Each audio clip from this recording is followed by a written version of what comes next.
야곱이 길을 떠나 동방 사람의 땅에 이르러 본즉 들에 우물이 있고 그 곁에 양 세 떼가 누워 있으니 이는 목자들이 그 우물에서 양 떼에게 물을 먹임이라.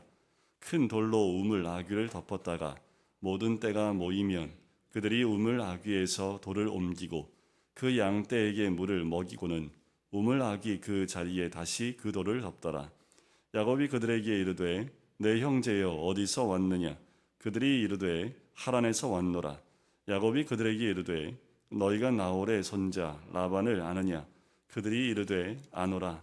야곱이 그들에게 이르되 그가 평안하냐? 이르되 평안하니라. 그의 딸 라헬이 지금 양을 몰고 오느니라. 야곱이 이르되 해가 아직 높은즉 가축 모일 때가 아니니 양에게 물을 먹이고 가서 풀을 뜯게 하라. 그들이 이르되 우리가 그리하지 못하겠노라. 때가 다 모이고 목자들이 우물 아귀에서 돌을 옮겨야 우리가 양에게 물을 먹이느니라. 야곱이 그들과 말하는 동안에 라헬이 그의 아버지 양과 함께 오니 그가 그의 양들을 치고 있었기 때문이더라. 야곱이 그의 외사촌 라반의 딸 라헬과 그의 외삼촌의 양을 보고 나아가 우물 아귀에서 돌을 옮기고 외삼촌 라반의 양떼에게 물을 먹이고 그가 라헬에게 입맞추고 소리내어 울며 그에게 자기가 그의 아버지의 생질이요 리브가의 아들됨을 말하였더니 라헬이 달려가서 그 아버지에게 알림해 라반이 그의 생질 야곱의 소식을 듣고 달려와서 그를 영접하여 안고 입맞추며 자기 집으로 인도하여 드리니 야곱이 자기의 모든 일을 라반에게 말하매 라반이 이르되 너는 참으로 내 혈육이로다 하였더라. 야곱이 한 달을 그와 함께 거주하더니 라반이 야곱에게 이르되 내가 비록 내 생질이나 어찌 그저 내 일을 하겠느냐? 내 품삯을 어떻게 할지 내게 말하라. 라반에게 두 딸이 있으니 언니의 이름은 레아요 아우의 이름은 라헬이라. 레아는 시력이 약하고 라헬은 곱고 아리따우니 야곱이 라헬을 더 사랑하므로 대답하되 내가 외삼촌의 작은 딸 라헬을 위하여 외삼촌에게 7년을 섬기리이다. 라반이 이르되 그를 내게 주는 것이 타인에게 주는 것보다 나으니 나와 함께 있으라. 야곱이 라헬을 위하여 7년 동안 라반을 섬겼으나 그를 사랑하는 까닭에 7년을 며칠같이 여겼더라. 아멘. 오늘 본문의 내용은 이제 야곱의 인생 가운데 새로운 출발을 여는 그 말씀입니다. 우리가 이미 잘 알지요. 야곱은 형 에서에게서 팥죽 한 그릇으로 장자권을 빼앗았고 또 그 아버지 이삭에게서 그 형이 받아야 될 그 축복을 빼앗았던 사람이 야곱입니다. 그것이 빌미가 돼서 형이 동생을 죽이려고 하는 마음을 가진 것을 알고 그 어머니 리브가가 자기 오라버니 집으로 그 둘째 아들인 야곱을 빨리 보내는 장면이 오늘 29장에 나와 있는 그 본문의 말씀입니다. 야곱이 이렇게 생각을 했지요. 장자권만 가지면 그리고 축복권만 가지면 다 끝나는 줄 알았습니다. 거기에 생명을 걸었습니다. 속이고 또 아버지를 속이면서까지 그 축복을 빼앗았던 사람이 야곱입니다. 그런데 그 모든 것을 빼앗고 나니까 어떤 일이 벌어졌습니까? 생명의 위협을 느끼게 됩니다. 쫓겨나듯 야반도주를 하듯 집에서 부모님이 빨리 가라고 해서 나오게 됐지요. 가는 길 가운데 어떻습니까? 여러분들 가는 길 가운데 그냥 광야에서 잠을 청하지요. 돌을 베개 삼아 그렇게 잠을 청했다가 하나님을 만나는 장면이 28장의 내용이었습니다. 어떻든 간에 야곱은 집에 있으면 새로운 출발을 할 수 없었습니다. 우리 남자들은 집에만 있지 않고 일정 나이가 되면 집을 떠나게 돼 있지요. 특별하지 않고서는 남자들끼리 얘기하는 속칭 말하는 게 신의 아들 아니면 다 한 번씩 가는 군대를 가게 됩니다. 어머니의 슬하를 떠나서 군대를 한번 갔다 와야 어른 된다는 얘기를 할 정도로 군대를 갔다 오지요. 군대를 기점으로 해서 남자들은 좀 변하기도 하지요. 그리고 생각을 좀 달리하기도 하고 새로운 무엇인가 도전하려고 하고 변화를 주려고 하는 그 시기가 아마도 이 군대라는 시기가 아닐까라는 생각이 들어요. 우리 인생 가운데는 변화가 일어날 때 새롭게 출발하는 기회가 주어지기도 합니다. 여러 가지가 있지요. 대학 들어가는 것도 그럴 수 있고 또 회사에 들어가는 것도 그럴 수 있고 또 결혼도 그럴 수 있고 여러 가지 우리 인생 가운데 새롭게 출발할 기회가 굉장히 많습니다. 저는 특별히 매달 한 번씩 우리가 드리는 이 특별 새벽 기도회가 주님이 우리에게 주시는 특별한 새로운 기회를 주시는 것이다라는 저는 생각을 합니다. 그래서 매달 첫째 주 지난 월요일이 우리에게 다시 한번 하나님을 만나고 새롭게 한 달을 시작할 수 있는 기회가 주어진 복된 시간이다라고 저는 생각을 해요. 귀한 시간이지요. 매일 반복되어지는 새벽 기도라고 생각하지 마시고 이 시간이야말로 또 한 달 동안 하나님이 우리에게 주어주신 놀라운 복된 시간이다. 그리고 이것이 변할 수 있고 새로워질 수 있는 기회다라고 생각을 하시면 이 시간이 참 귀할 수밖에 없습니다. 자, 야곱이 집을 떠나요.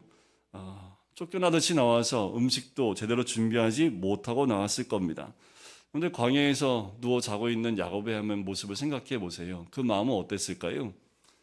막 꿈에 부풀었을까요? 새로운 인생이 막 준비되어 있을 것 같고 모든 것이 다 잘 될 것 같고 이런 기분으로 갔을까요? 아니면 모든 것이 다 망가졌고 이제는 내 인생이 어떻게 될지도 모르고 이젠 앞으로 어떻게 살아가야 될지에 대한 막막함과 모든 것이 다 망가진 상태의 야곱의 모습이었을까요? 근데 놀라운 건 뭐냐면 장자권을 빼앗으려고 아둥바둥할 때는 하나님을 만나지 못했습니다. 그런데 언제 하나님 만납니까? 다 무너지고 부서지고 계획대로 되지 않고 절망이라는 것을 만났을 때 그때야 비로소 하나님을 만났다라는 겁니다. 자, 야곱은 굉장히 자신의 술수와 그리고 머리가 좋았고 잔머리가 참 많았던 사람이 야곱입니다. 그 머리가 돌아갈 때는 하나님 만나지 못했는데 이제 절망 가운데 자기의 마음이 가난해졌을 때야 비로소 하나님에 대한 눈을 뜰 수 있었다라는 거예요.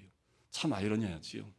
모든 일이 잘 풀릴 때 그리고 인생이 잘 나갈 때 그때 하나님 만나면 더 큰 복일 것 같은데 사람이라는 게 죄성 있는 사람이라는 게 일이 잘 풀리고 잘 되고 정말 잘 될 때 그때 하나님을 더 찾을 것 같은데 그렇지 않다라는 거예요.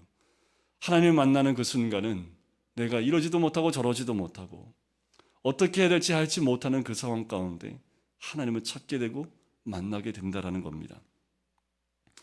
인간이 절망하는 순간 하나님의 구원은 시작을 한다라는 거예요.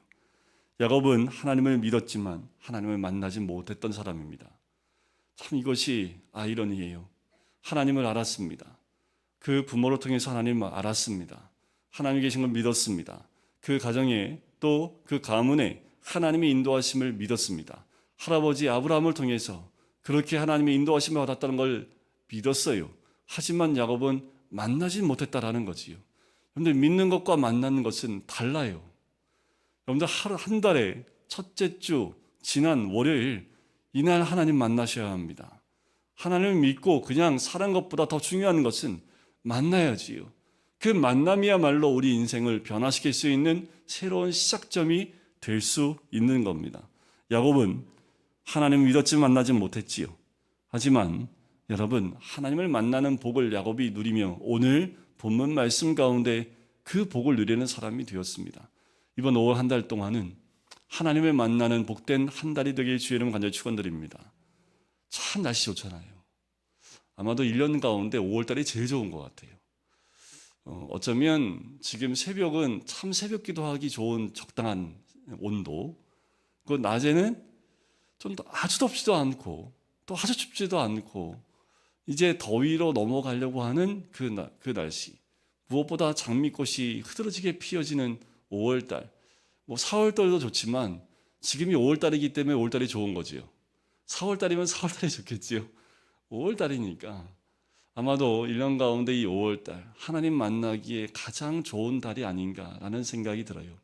자연을 봐도 이 자연을 만드신 하나님을 만날 수 있고 꽃을 하나 봐도 꽃을 봐도 그 꽃 속에서 하나님을 만날 수 있는 계절이 이 5월달이 아닌가라는 생각이 듭니다. 여러분들 아무리 환경이 좋고 날씨가 좋아지고 모든 것이 좋다 할지라도 가장 큰 복은 하나님을 만나는 복인 줄 믿습니다. 하나님 만나면 이럴 것 같아요. 너는 그렇게 욕심이 많냐? 어떻게 어떻게 형을 그렇게 속여 먹어서 이겨 먹어야지 네 직성이 풀리겠냐. 이런 말을 들을 분들이 우리들 가운데 많지 않을까요? 뭘 그렇게 그거 갖고 이렇게 하고 살아? 하면서 막 하나님 만나면 혼날까 봐. 그런데 우리 하나님은 만나면 한마디 말씀 안 하신다라는 거지요. 우리 하나님은 어떤 하나님이요? 용서와 사랑의 하나님입니다.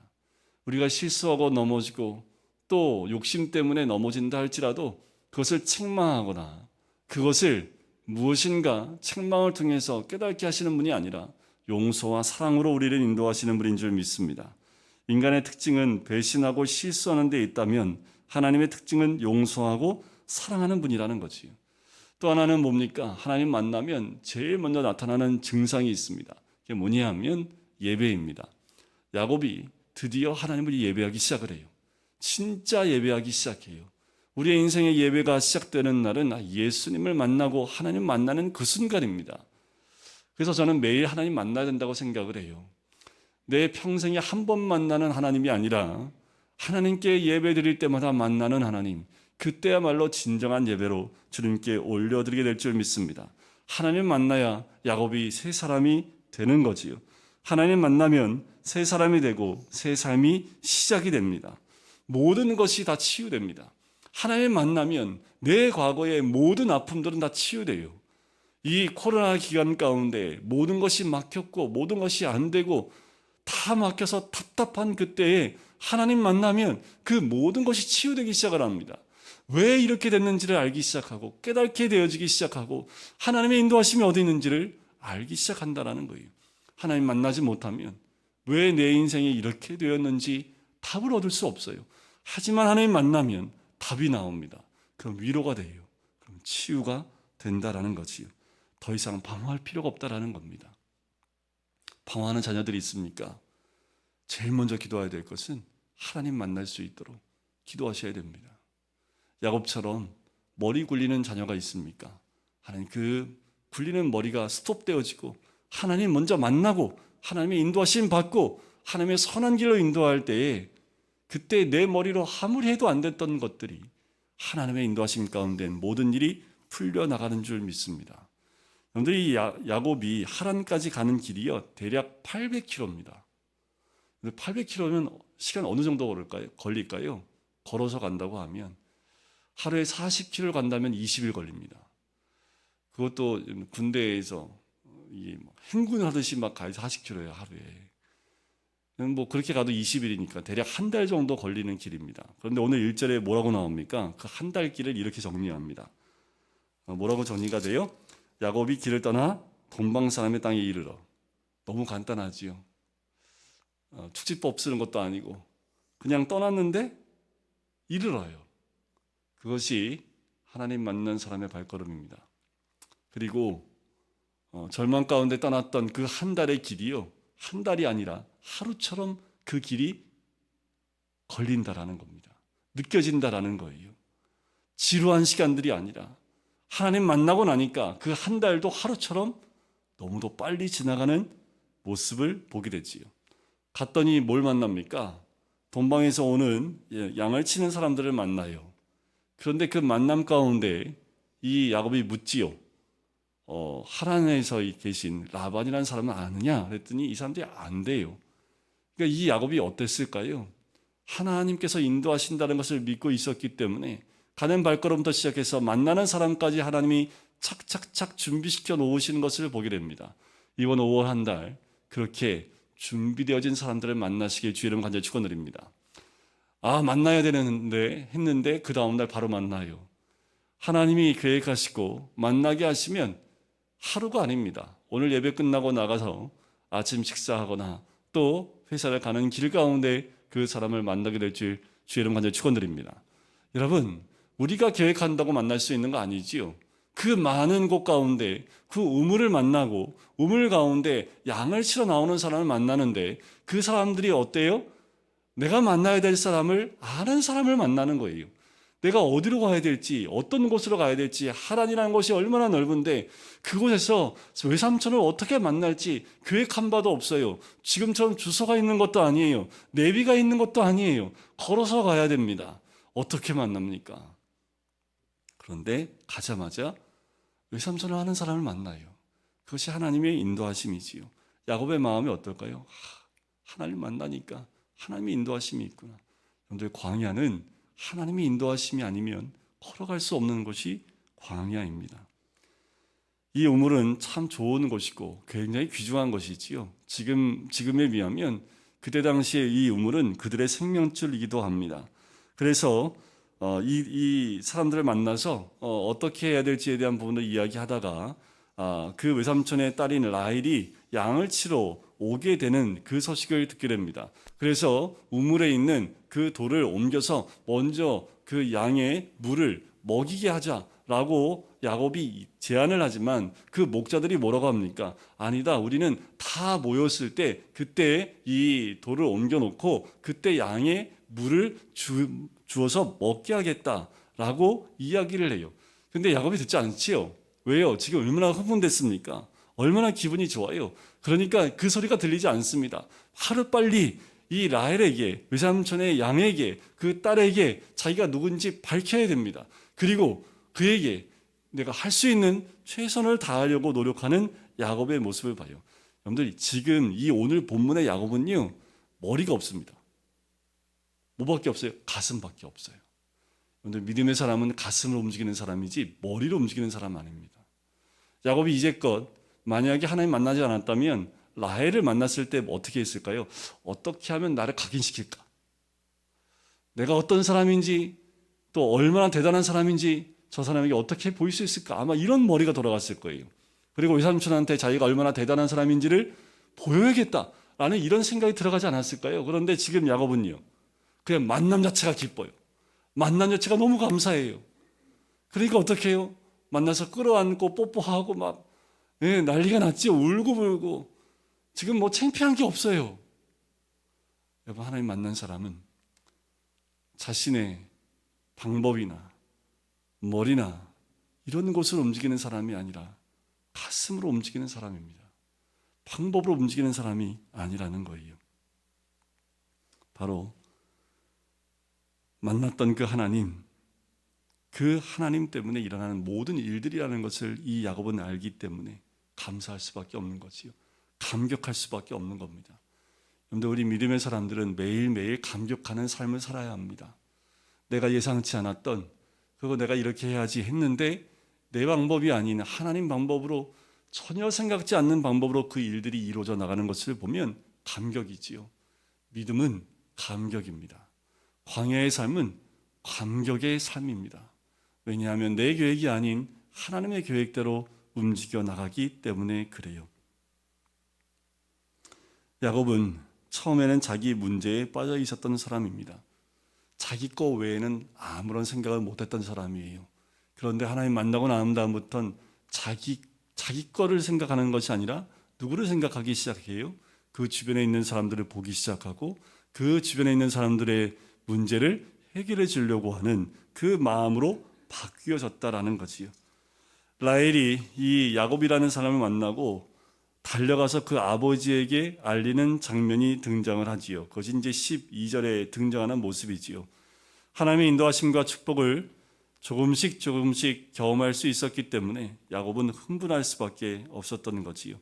그리고 라헬을 만나 너무 기쁜 마음에 소리내어 울기 시작하고 그의 마음을 표현할 수 있는 그 표현하는 방법으로 우는 방법밖에 없었습니다. 라헬은 즉시 뛰어가서 아버지에게 이 사실을 알리지요. 13절에 라반이 그의 생질 야곱의 소식을 듣고 달려와서 영접하여 입맞춥니다. 자기 집으로 인도해요. 그리고 야곱이 자기의 모든 일을 라반에게 말합니다. 자, 여기서부터 이제 야곱의 광야는 시작을 합니다. 여기까지 하나님의 인도하심이 있지요. 자, 하나님 만나면 이랬으면 좋겠어요. 우리가 통상 내 속사람까지 다 바뀌었으면 좋겠습니다. 근데 그렇지 못한 우리의 모습을 알지요. 이제 라반을 통해서 진정한 광야의 그 수업으로 들어가는 야곱의 모습을 봐요. 라반이 얘기하죠. 14절에 너는 참으로 내 혈육이로다 하였더라. 다른 게 없어요. 그냥 넌 내 혈육이다 라고만 얘기합니다. 얼마나 반가운지, 얼마나 기쁜지 여러분들 아무 생각이 없어요. 왜냐하면 아브라함을 통해서 왔었던 그 하인이 그 리브가를 데리러 가기 위해서 왔을 때 얼마나 많은 금, 은, 폐물을 가지고 왔습니까? 그때를 이 라반이 생각하지 않았을까요? 하여튼 아브라함 그리고 이삭을 통해서 왔으면 무엇인가 큰 것을 가지고 왔을 것이다라고 기대를 했을 텐데 라반이 딱 보니까 거짓골입니다. 그러니까 어떻게 해요? 얘기를 들으면서 아마 눈 씻고 찾았을 거예요. 그러니까 어떻게 해요? 보이는 게 아무것도 없으니까 내 혈육은 맞으니까 참으로 내 혈육이로다 하고 야곱이 한 달을 그와 함께 거주합니다. 이런 말이 있습니다. 친척이 오면 반갑고 머무르면 더 반갑고 떠나면 더 반갑다. 한 달을 그냥 사는데 이 라반이 처음에는 기뻤지요. 또 함께 있으면서 일을 도와주니까 더 기뻤지요. 돌아간다고 하면 더 기뻤을 텐데 돌아갈 생각을 안 해요. 왜 왔는지도 모르겠고 이 돌아가면 이제 한 달 정도 됐으면 집으로 돌아가야 될 텐데 안 돌아가요. 그러니까 라반이 15절에 네가 비록 내 생질이나 어찌 그저 이를 내 일을 하겠느냐. 내 품삯을 어떻게 할지 내게 말하라. 드디어 이제 계약을 맺는 모습이 등장을 하지요. 결국 라반을 통해서 이 야곱은 이 계약 관계에 묶여서 이제 그 일하고 받는 그 품삯을 10번이나 변개하면서 이 야곱을 그렇게 부려먹는 그 외삼촌의 모습을 만나게 됩니다. 그리고 여전히 야곱은 육적이 있지요. 라반에게 두 딸이 있는데 레아와 라헬 가운데 라헬을 사랑하여 라헬을 위해서 7년을 섬기게 됩니다. 그리고 그 7년을 어떻게 해요? 며칠같이 여기게 되지요. 여전히 야곱은 하나님 만난 이후에 하나님 중심으로 나가는 것이 아니라 자기 중심으로 여전히 살아가고 있는 모습을 봅니다. 이 이후로 이 야곱은 라헬을 얻기 위해서 노력하는 모습이 있지만 결국은 그 외삼촌 라반을 통해서 그가 겪게 되는 첫 고난을 들어가기 시작을 합니다. 여러분, 야곱은 이제 자기에 주어진 이 광야의 수업으로 들어갑니다. 근데 더 정말 중요한 것은 오늘 하나님 만난 야곱의 변화된 모습이라는 거지요. 그리고 하나님은 그를 변화시키기 위해 준비한 여러 가지 수업들을 준비해 놓고 계시다라는 겁니다.